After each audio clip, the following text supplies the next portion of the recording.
Radio. Les Français parlent au français. Je n'aime pas la blanquette de veau. Je n'aime pas la blanquette de veau. Sud Radio Berkov dans tous ses états. La France dans tous ses états. Hier soir sur TF1, ils étaient 8, oui, et pas 12, à parler à tour de rôle de l'Ukraine, du pouvoir d'achat, de la France évidemment, les présidentielles dans 3 semaines. Ça se bouscule au portillon, mais attention, ils ne sont pas tous admis, hein. Il y a les appelés et il y a les élus. Sud Radio André Berkov. Ça balance pas mal. Berkov dans tous ses états, ça balance pas mal sur Sud Radio. Bactère n'est pas bien rodé, hein, Michel Fugain, c'est vrai, mais alors là, c'était très intéressant, parce que là, c'est plus un débat, hein. Ce n'est plus un débat, puisqu'ils étaient les uns après les autres à passer comme ça en file indienne. Et alors le plus beau étant justement la manière dont ils entraient et sortaient. Et là c'était un ballet formidable. Les 2 journalistes de TF1 faisaient la circulation là, en policiers municipaux, magnifiques. Écoutez. Emmanuel Macron, restez debout. Ou asseyez-vous. Valérie Pécresse, installez-vous, restez debout. Bonsoir Jean-Luc Mélenchon, prenez place, debout, assis. Emmanuel Macron, je vous laisse repartir de là où vous êtes venu et par là. Jean-Luc Mélenchon, De l'autre côté. par là. C'est par où? C'est par là, c'est par là, s'il vous c'est plaît. par à droite. Non, je vous accompagne par là. C'est Je vous en ici, prie. sur votre Il y a droite. Monsieur Zemmour, il va me mordre. Monsieur Zemmour, il va me mordre. Mélenchon, il hésite jamais, c'est bien, c'est du Mélenchon. Alors, c'est très intéressant, hein, je veux dire, ils étaient là. Et effectivement, il paraîtrait que le président avait posé ses conditions, parce qu'il avait dit, pas de débat. Moi, je ne débat pas avec tous ces impétrants, je débattrai le second tour, puis je serai au second tour, et celui qui sera après moi, ou j'espère pas avant moi, eh bien, nous ferons le grand débat de l'entre-deux tours, institution presque plus solide que la Ve République. Et avant, non, pas de question. Alors, c'est très intéressant. Il avait posé, paraît-il, ces conditions. Pas de confrontation ni de photo avec les autres candidats. Oui, pas question de photo de groupe, hein. Pas de photocall, pas de Photoshop, rien. Pas de plan dans le public, des arrivées séparées, immunité pour ne croiser personne en coulisses.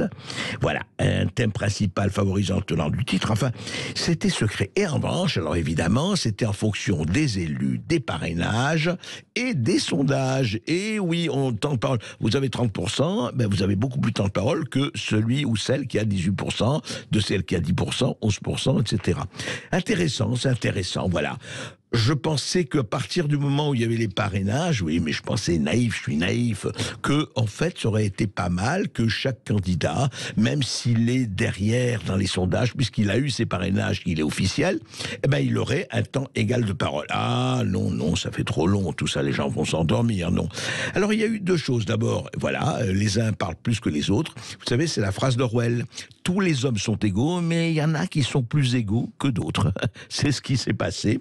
Et en plus, il y a eu quand même autre chose. 12 personnes ont obtenu les 500 parrainages nécessaires, comme vous le savez. Eh bien, ils étaient 8 sur le plateau. Ah bon? Et que sont-ils devenus, les 4 autres? Nicolas Dupont-Aignan, Jean Lassalle, qui s'est exprimé ce matin dans le Grand Matin Sud Radio, Nathalie Arthaud et Philippe Poutou. Eh bien, je n'étais pas invité. Mais au nom de quoi? Ah oui, mais ils ont eu des parrainages, certes. Ils ont eu les 500, mais dans les sondages, ils sont loin derrière. Ah bon? Mais Anne Hidalgo, elle est aussi loin derrière dans les sondages. Ah oui, mais elle a eu 2000 parrainages. Voilà, c'est intéressant. Et ça s'appelle le fronton. Le fronton, vous savez, des édifices publics, liberté, égalité, fraternité. Eh ben non, d'après TF1, nous ne sommes pas encore soumis au principe de l'égalité, mais seulement à celui de l'équité. Ah bon.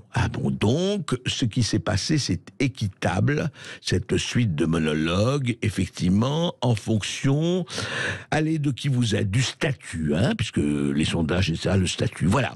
C'est intéressant ce qui se passe de ce point de vue-là. On est vraiment, je suis content, en démocratie, en vraie démocratie représentative. N'est-ce pas? Vous êtes d'accord, auditeur de Sud Radio? Bien sûr. Sud Radio Berkov dans tous ses états. Les perles du...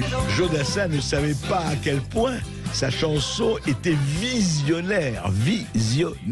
Évidemment qu'on dépasse les autos, on dépasse tout le monde, on dépasse les taxis. Et c'est formidable. Écoutez, on va pas refaire le saccage Paris, la complainte de Paris, la poubelle ville du monde, etc., etc. On en a suffisamment parlé. Et tous les auditeurs du Sud Radio, soit qui sont parisiens, soit qui viennent à Paris de temps en temps, peuvent le constater. On va pas s'éterniser là-dessus. En revanche, la filière automobile hier avait auditionné les candidats à l'élection présidentielle, dont Anne Hidalgo.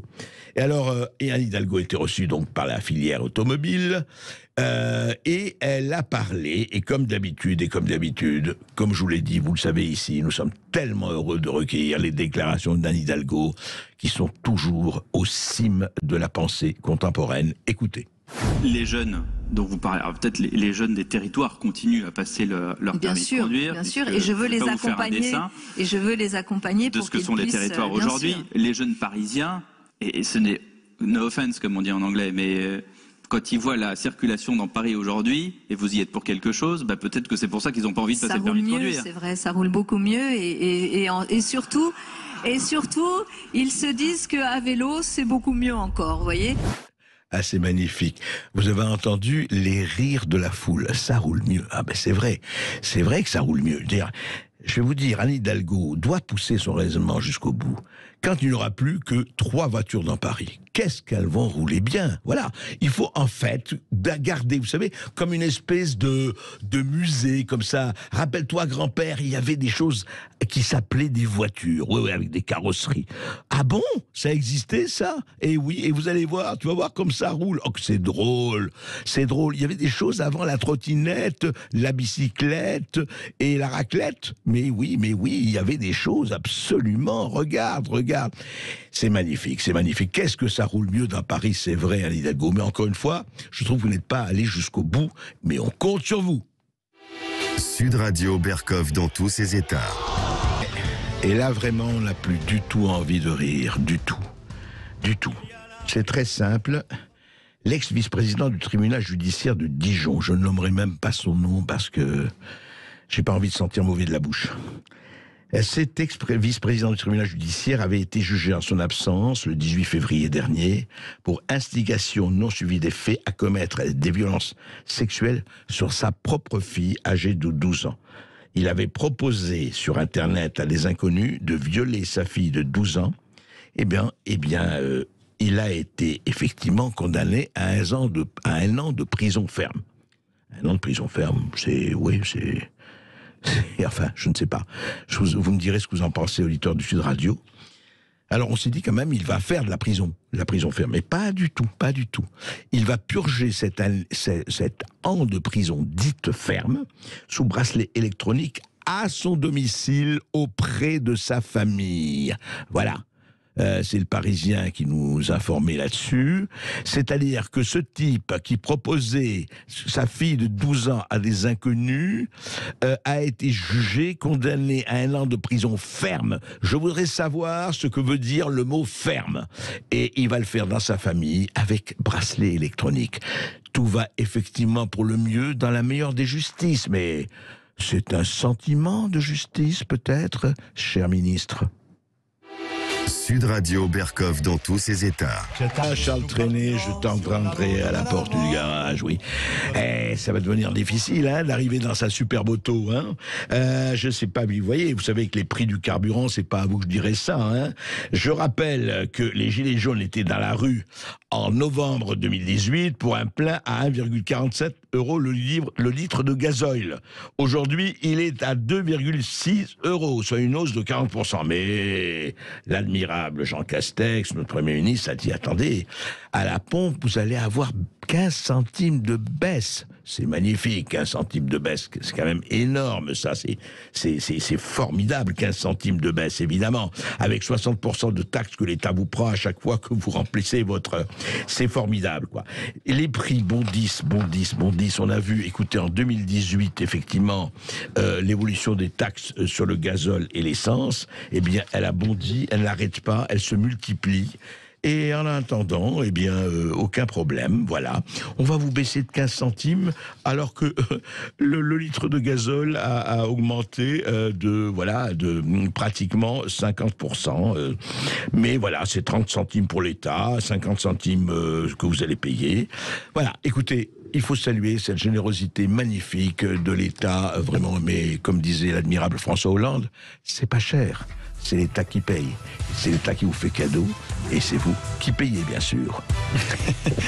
À tout de suite sur Sud Radio. On se retrouvera pour le face-à-face jusqu'à 14h sur Sud Radio. Anne de Guigné, auteur du Capitalisme woke, quand l'entreprise dit le bien et le mal. N'hésitez pas à réagir au 0826 300 300. À tout de suite sur Sud Radio.